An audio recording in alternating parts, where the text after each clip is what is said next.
Haunted bag. Rakesh अपने दादाजी से बहुत प्यार करता था और हमेशा उनके साथ अपना समय व्यतीत करता था। राकेश हमेशा अपने दादाजी का बैग अपने साथ रखता था, जिसे उसके दादाजी ने अपने अंतिम समय में उसे दिया था। दादाजी ने राकेश से कहा था कि तुम इस बैग को हमेशा अपने पास रखना। यह मेरा आशीर्वाद है, जो तुम्हारे काम आएगा। दादाजी के ना रहने पर राकेश को जब भी खालीपन लगता, तो वह उस बैग को देख लेता, जिससे कि उसे दादाजी की याद कम सताने लगती। एक दिन अपने काम से थक कर राकेश घर आया और उस बैग को पलंग के बगल में ही रखकर सो गया। थकान की वजह से उसे नींद जल्दी आ गई। आधी रात को उसे एक आवाज़ सुनाई दी, जो कि बिल्कुल उसके दादाजी की तरह थी। जैसे ही वह उठता है तो देखता है कि दादाजी का दिया हुआ बैग जोर जोर से हिल रहा है। अब तो राकेश डरने लगा और उसकी हिम्मत नहीं हुई कि वह फिर से बैग को उठा सके। ऐसे तो वह अपने दादाजी से बहुत प्यार करता था, लेकिन बैग के अचानक यूं हिलते रहने से वह कुछ इस तरह डरा कि वह दूसरे कमरे में जाकर सो गया। दादाजी राकेश से बहुत प्यार करते थे और इसलिए मरने के बाद भी वह हमेशा उसके आसपास ही रहते हैं। एक दिन रात के 1 बजे तक राकेश अपने ऑफिस में काम निपटा रहा था।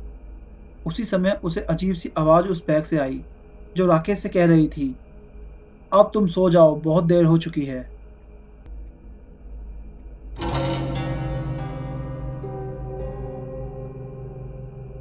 एक दिन राकेश को सपना आता है कि दादाजी उसके पास बैठे हैं और वह भी उसी बैग को लेकर। अचानक रात में ही उसकी नींद खुल जाती है और वह सोच में पड़ जाता है कि आखिर उसे ऐसा सपना क्यों दिखाई दिया। पूरे दिन वह परेशान होता है। एक दिन राकेश का दोस्त उससे मिलने उसके घर आता है। ऐसे में राकेश के दोस्त को उसके दादाजी का बैग अच्छा लगता है और वह उससे वो बैग मांग लेता है। राकेश भी बिना सोचे समझे उस बैग को अपने दोस्त को दे देता है। जैसे ही राकेश सोने जाता है, उसके कुछ देर बाद ही अचानक उसकी नींद खुल जाती है और वह देखता है कि खिड़कियों के दरवाजे अपने आप खुल गए हैं और तेजी से हवा कमरे के अंदर आ रही है। जैसे ही वह खिड़कियों को बंद करने जाता है, तो वहां पर अपने दादाजी को खड़ा हुआ देखता है, जिसे देखकर वो एक पल के लिए डर जाता है और लाइट जलाने की कोशिश करता है। बार बार कोशिश करने के बाद भी उससे लाइट नहीं जल पाती और वह वहीं पर बैठ जाता है।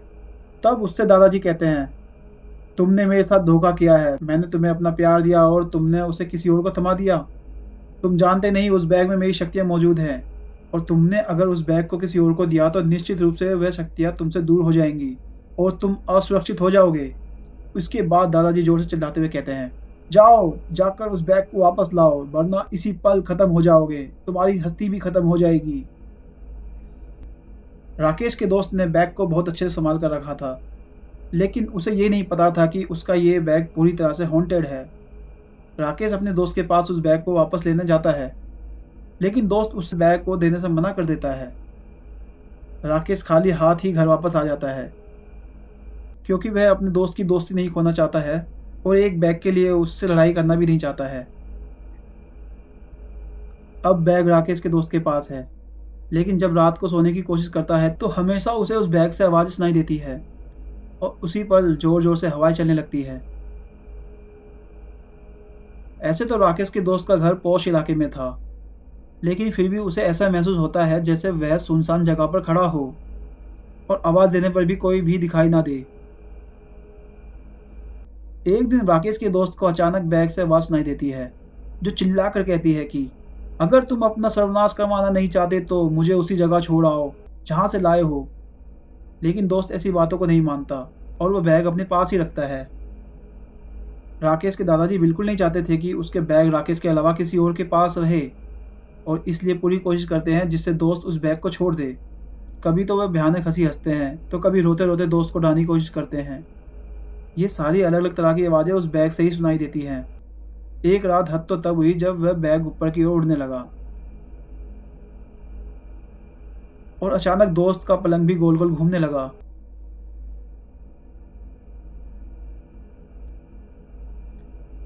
इससे अब दोस्त को डर लगने लगा और कहीं ना कहीं उसे ये बात सच लगने लगी कि अगर उसने बैग वापस नहीं किया तो निश्चित रूप से उसका सर्वनाश हो जाएगा। अब राहुल का दोस्त राहुल के साथ मिलकर अपनी बात बताता है और उसे ये भी बताता है कि उन्हें ये बैग किसी तरह ज़मीन के अंदर दफना देना चाहिए ताकि फिर किसी प्रकार की दिक्कत ना आने पाए। जब भी वे दोनों दोस्त बैग को ज़मीन के अंदर डालने की कोशिश करते हैं तो उसी समय दादाजी गुस्से से उनके सामने आते हैं। बहुत ही डरावनी आवाज़ में कहते हैं, कोई ज़रूरत नहीं है उस बैग को इस तरह छुपाने की, चले जाओ नहीं तो मैं तुम्हें मार डालूंगा। होने वाली इतनी सारी घटनाओं से राकेश भी बहुत बुरी तरह से डर गया था और साथ ही दोस्त भी अब राकेश के ही साथ था। ऐसे में राकेश के दोस्त को एक आइडिया आता है और वह राकेश से कहता है कि क्यों ना हम इस बैग को दिन में आकर दफना दें, जिससे दादाजी भी हमें नहीं देख सकेंगे।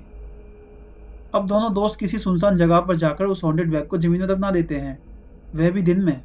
जिसके बाद दादाजी भी उन दोनों को दोबारा परेशान नहीं करने आते और बैग के साथ साथ अब वह भी दूसरी दुनिया में चले जाते हैं।